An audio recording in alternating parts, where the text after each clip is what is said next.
especially to Ma'am Bless. For now, I will for my argumentative essay titled The Cebu Flooding, the Result of Human Damage. There is a debate with the Cebu flooding. Problems is really caused by humans. Some say it is only because of natural weather. Others believe human actions are the main reason. Human activities are the biggest cause of flood. People's decisions that affect the environment. So people also affect how strong flood can be.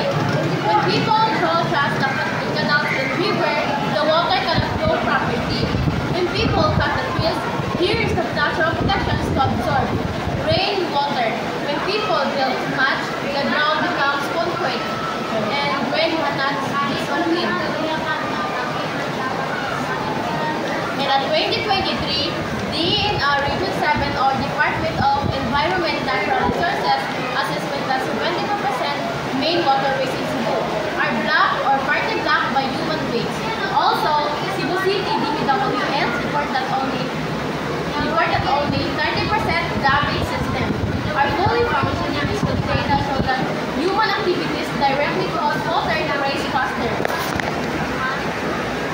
Some argue that humans are not to blame at all. They say the flood happened because of extremes.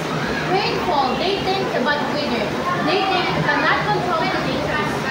But even if rain is strong, flooding becomes worse. If waterways are blocked by trash and illegal factors, nature becomes dangerous because humans destroy nature's protection. The human activity is playing a huge role in causing the Cebu flood. That's all. Thank you. Okay, congratulations.